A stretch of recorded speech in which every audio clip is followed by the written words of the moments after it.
Sean todos muy bienvenidos, hermanos, una vez más a estas catequesis dedicadas a la Santísima Virgen María, nuestra Madre. A ella nosotros pedimos hoy su intercesión para poder meditar correctamente esta catequesis. Y hoy yo quiero hablarles sobre el silencio de la Virgen María, la meditación profunda, la contemplación de los misterios de Dios en su vida y cómo María va asimilando todo lo que le ocurre a través de la contemplación profunda de los misterios de Dios en su vida. Y tenemos que remitirnos, en el Nuevo Testamento. Tenemos el Evangelio de Lucas capítulo 2, versículo 19, que dice: mientras tanto María conservaba estas cosas y las meditaba en su corazón. ¿Cuáles son estas cosas que María meditaba, que nos refiere el versículo 19 del Evangelio de Mateo? Es justamente esta pieza última que se da en el Evangelio, donde María responde con esa actitud contemplativa y de oración después del nacimiento de Jesús, después de la visita de los magos y de los pastores. Imagínense todo el trajín doloroso de María y San José cuando no encontraban una posada y el niño ya venía. Y allí en la oscuridad, en la penumbra, en la pobreza propia del pesebre, aparecen los magos y los pastores, que vienen a rendir homenaje, unos guiados por la estrella, otros enviados por los ángeles que se le aparecen y los envían, y cada uno de ellos en diferentes circunstancias y realidades ofrecen al niño Dios recién nacido sus dones y homenajes. Toda esta realidad misteriosa, paradigmática, María la guarda en su corazón y la medita. Y volvemos a encontrar esa misma situación un poquito más adelante en el Evangelio de Lucas, primero en el capítulo 2, pero versículo 33, y luego en el versículo 36. Y allí tenemos el encuentro cuando van a presentar en el templo al niño con Simeón y luego con Ana.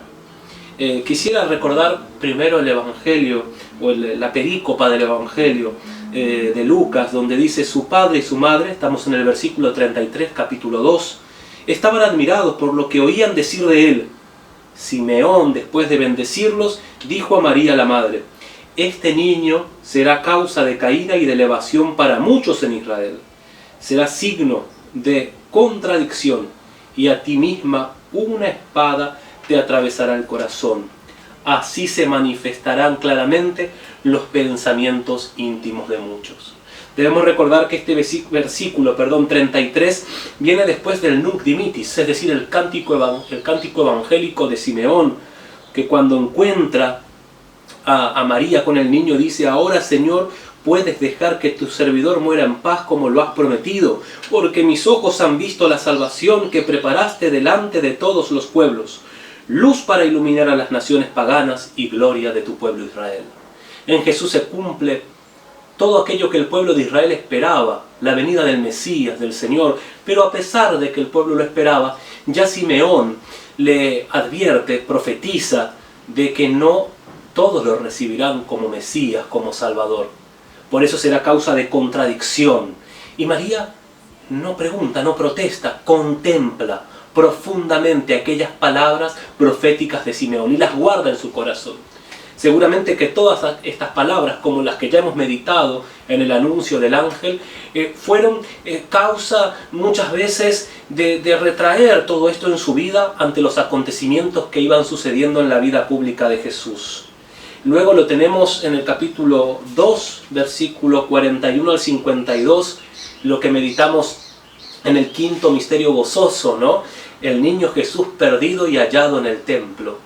María y José, que peregrinaban a Jerusalén como parte del pueblo de Israel, siempre observantes a la ley de Dios, peregrinaron. Y tenemos que tener en cuenta que la peregrinación a Jerusalén, los varones lo hacían por un lado y las mujeres por otro. Hasta el día de hoy los observantes judíos tienen un lugar destinado en el templo, o en lo que queda de él, el Muro de los Lamentos en Jerusalén, un lugar destinado para los hombres donde ellos pueden rezar y un lugar destinado para las mujeres. También en muchas sinagogas hay un lugar, sobre todo las más ortodoxas, un lugar destinado para los varones, otro para las mujeres. Esa distinción entre hombres y mujeres es muy profunda en el mundo ortodoxo de Israel. Y así también era en la época de Jesús. Los varones, al llegar a Jerusalén, peregrinaban por un lado y las mujeres por otro. Volvían justamente a sus casas, bajando por diversos caminos como subieron. El niño Jesús, teniendo 12 años, como ya hemos en otra ocasión dicho y ustedes saben, ya en la edad del Bar Mitzvah, entonces los 12 años que tenía, podía estar tanto con el padre o con la madre. Entonces cada uno de ellos, cuando bajó por separado, creía, no por un descuido, sino que estaba con uno o con el otro. Y al encontrarse ya bajando de Jerusalén, se dan cuenta que el niño no ha bajado. Imaginemos el dolor en el corazón de María al no encontrar al niño, aquel niño que le fue confiado, aquel niño que por medio del ángel y la presencia, la fuerza del Espíritu Santo entró en su seno, en su ser. María desesperadamente, junto con José, que experimentaba el mismo dolor, subieron nuevamente a Jerusalén a buscarlo y lo encuentran de pie enseñando a los maestros de la ley. Entonces ahí recordamos las palabras de la Virgen que le dice: ¿por qué nos has hecho esto a tu padre y a mí? Y Jesús responde: ¿acaso no sabes que debo ocuparme de las cosas de mi Padre? María no responde, María guarda silencio, María medita, porque sabe que su Hijo, este Hijo de Dios, que el mismo Dios, el Todopoderoso, le ha encomendado y confiado, tiene una misión. Y comienza ya desde pequeño a hacer presente esa misión que le fue encomendada. Por eso María, lejos de responder o de dudar, medita, contempla. Esa meditación de María nos tiene que llevar y nos lleva en la contemplación al Evangelio de Juan capítulo 2 versículo 5.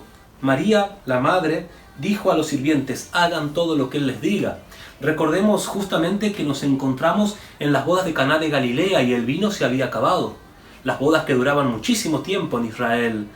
Y el vino ya había terminado, mientras que la fiesta continuaba.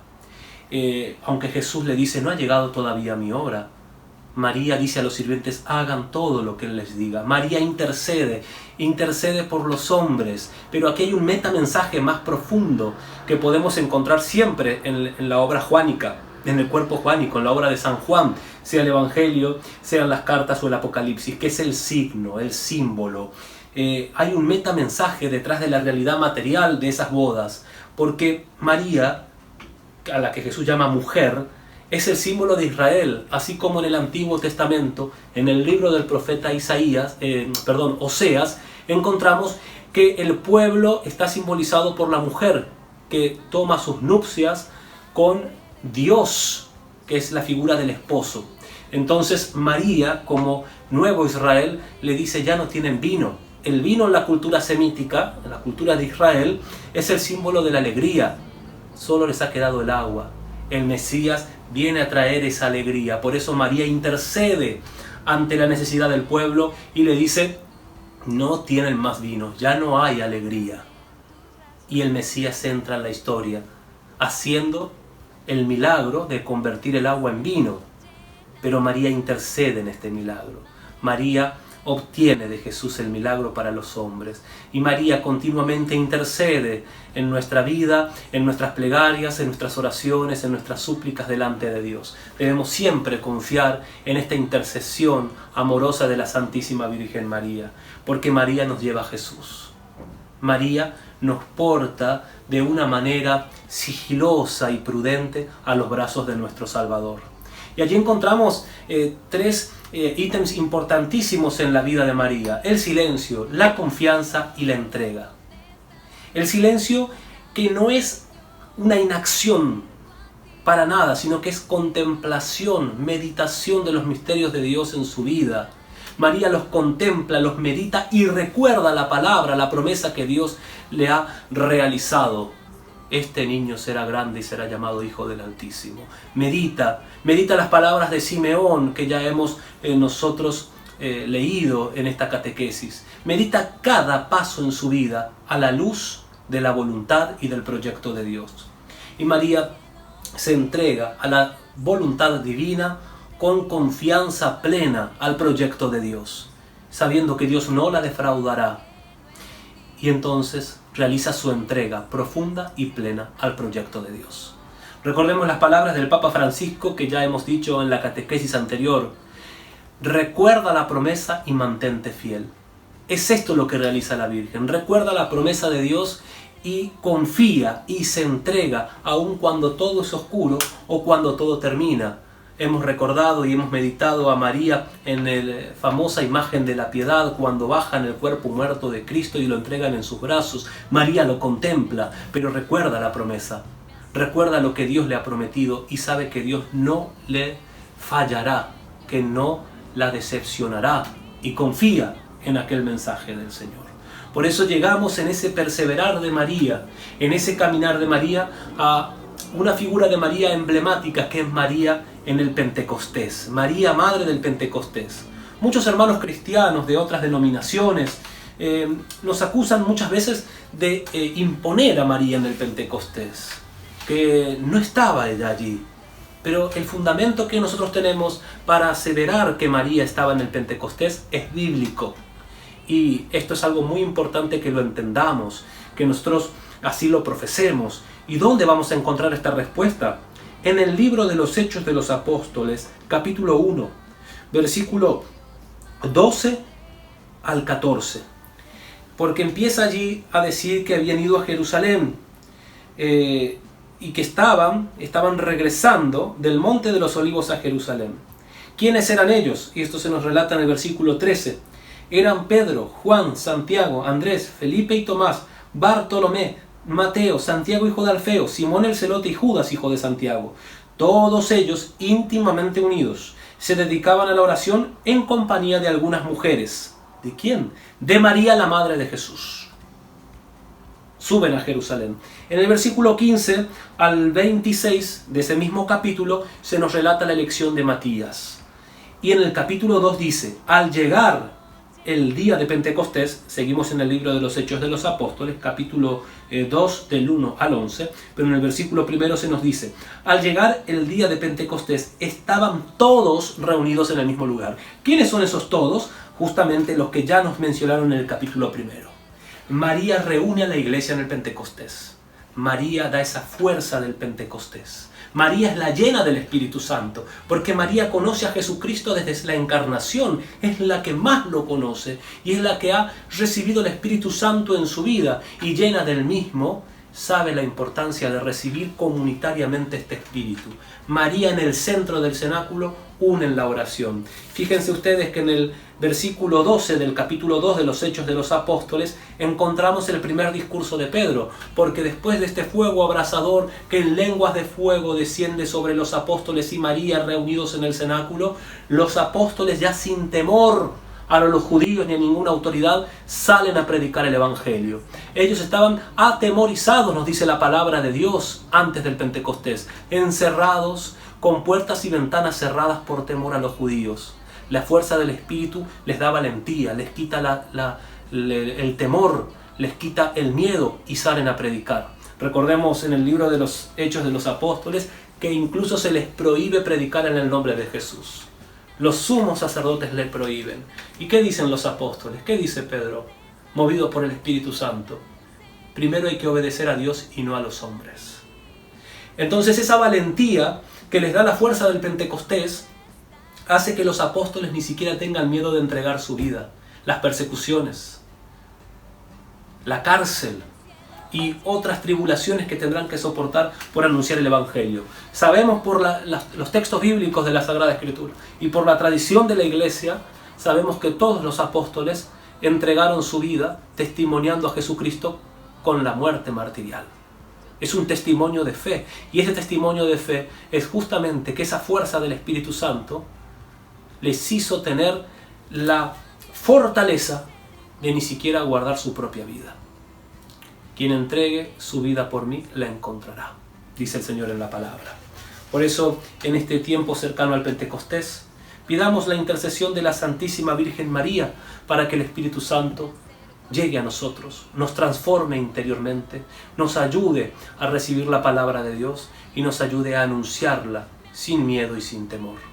María, Madre del Pentecostés, María que reúnes a los apóstoles en la oración, María, fuente de consuelo y de gozo, te pedimos que nos ayudes a recibir el Espíritu Santo, este Espíritu que quiere renovarnos profunda e interiormente. Tú, Madre nuestra, entregada a nosotros por Cristo en la cruz, intercede delante de Dios por nosotros, tus hijos, para que podamos recibir la fuerza renovadora del Santo Espíritu de Dios, para que nos ayude a un testimonio verdadero, valiente, nuevo, renovado de la fuerza de nuestro Señor. Dios te salve María, llena eres de gracia, el Señor es contigo, bendita tú eres entre todas las mujeres, y bendito es el fruto de tu vientre Jesús. Santa María, Madre de Dios, ruega por nosotros pecadores, ahora y en la hora de nuestra muerte. Amén. Que el Señor les bendiga y les proteja, que les muestre su rostro, que les mire con amor y que les conceda su paz. Que puedan cada uno de ustedes, queridos hermanos, recibir con un corazón abierto y buen dispuesto en este Pentecostés al Espíritu de Dios en sus vidas, en sus familias y en sus comunidades. Que tengan todos un buen resto de jornada y que Dios les bendiga. Madre admirable, Madre de Dios, pura y humilde aunque no entendí.